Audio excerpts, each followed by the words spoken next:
Hi hello. അപ്പോൾ ഇന്ന് ഞങ്ങളിതേ പോകുന്ന ഒരു മുസ്ലിം എൻഗേജ്മെൻറ്റ് കൂടാനാണ്. നമ്മുടെ സെൻറ്റ് ആൻഡ്രൂസ് ബീച്ച് സൈഡിലെ ബ്രിഡ്ജസ് റിസോർട്ടിൽ വെച്ചായിരുന്നു കേട്ടോ എൻഗേജ്മെൻറ്റ്. അപ്പോൾ ഞാൻ ദേ ഫസ്റ്റ് ടൈമാണ് ഒരു മുസ്ലിം എൻഗേജ്മെൻറ്റ് കൂടാനായിട്ട് വന്നിട്ടുള്ളത്. അങ്ങനത്തെ റിംഗ് എക്സ്ചേഞ്ച് ഒക്കെ കഴിഞ്ഞതിന് ശേഷം അടുത്തത് ബ്രൈഡിന് വേണ്ടിയിട്ട് ഗിഫ്റ്റ് എല്ലാം കൊടുക്കുന്നതാണ് കേട്ടോ. അപ്പോൾ കല്യാണം വന്നിട്ട് നെക്സ്റ്റ് വീക്കാണ്. അതിൻ്റെ വീഡിയോ വരുന്നതായിരിക്കും. ഇതാണ് ബീന ആൻറ്റി, അതായത് പുള്ളിക്കാരിയാണ് എൻ്റെ അമ്മയുടെ ബെസ്റ്റ് ഫ്രണ്ട് കേട്ടോ. അങ്ങനെ ചെറുക്കൻ്റെ വീട്ടിൽ നിന്ന് വന്നവരെല്ലാം പെണ്ണിന് ഓർണമെൻറ്റ്സ് ഒക്കെ ഓരോന്നായിട്ട് ഗിഫ്റ്റ് കൊടുത്തിട്ടുണ്ടായിരുന്നു. അത് കഴിഞ്ഞിട്ട് ഞങ്ങൾ പിന്നെ ഫുഡ് കഴിക്കാനായിട്ട് പോയി. ഫുഡ് വന്നിട്ട് പത്തിരി, പൊറോട്ട, പിന്നെ നെച്ചോറ്, മട്ടൻ, ബീഫ് അങ്ങനെയെല്ലാം ഉണ്ടായിരുന്നു. അങ്ങനെ ഞങ്ങൾ ഫുഡൊക്കെ കഴിച്ചിട്ട് വന്നപ്പോൾ ഇതാണ് ആൻറ്റിയുടെ ഇളയ മോൻ കേട്ടോ.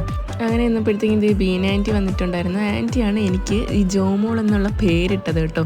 അപ്പോൾ എല്ലാവരും ചോദിക്കുന്ന ഒരു കാര്യമാണ് ഈ ഒരു പേര് കേൾക്കുമ്പോഴത്തേക്ക് ഇത് വന്നിട്ട് ക്രിസ്ത്യൻ പേരാണല്ലോ എന്ന്. അപ്പോൾ ആരാ പേരിട്ടേന്ന് ചോദിച്ചാൽ വേറെ ആരുമല്ല, ബീന ആൻറ്റി തന്നെയാണ് കേട്ടോ. അങ്ങനെ തിരിച്ച് വന്നപ്പോഴത്തേക്കും നമ്മുടെ കരോളും കാര്യങ്ങളൊക്കെ വരുന്നുണ്ടായിരുന്നു. അപ്പോൾ അത്രയേ ഉള്ളൂ. Bye bye.